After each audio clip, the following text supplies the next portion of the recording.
Hey everybody, I am sitting in this very hazy sun, and I've been walking. I'm walking.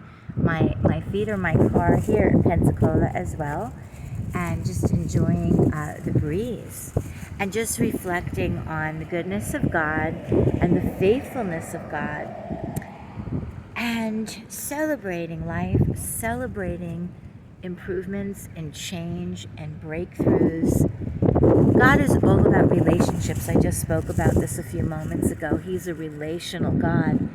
For me, absolutely not for me, having Yeshua is the most important thing. Being bridged back to God the Father, knowing I'll be in eternity forever, is the most critical thing.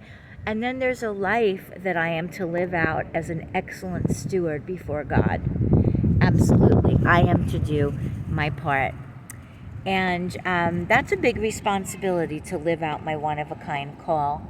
And I had an opportunity to share intimately with with a family member yesterday. And I found myself lately saying to a couple of family members over the last month or so, I'm not going to change my heart. I have a very loving heart, and I was called to love. And I'm not going to stop being that loving person because other people can or other people won't or whatever. And it's usually because they can't, because they're not able to at this time. And, if we think about it from a spiritual perspective, the enemy of our soul would love nothing more for all of us, God lovers, to shut down our hearts. When we get so hurt and devastated, to close our hearts so that we're not hurt anymore.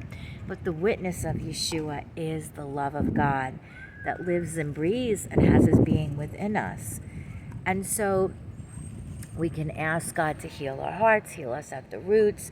When we overreact, there's a reason. There's a root that needs to be addressed. There's a lie that needs to be destroyed. There's a whole process.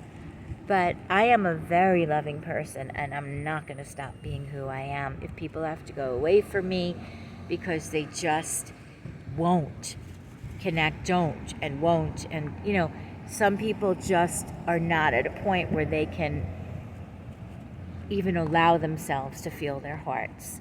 And I certainly can understand that for sure. And want to stay disconnected, and that's everyone's choice. Certainly that wouldn't be a fulfilling relationship for me. And, we reflect the heart of God, and I don't intend on doing anything different in regards to that. Just want to encourage you, child of God, get the healing that you need, but don't stop loving. Yes, use wisdom.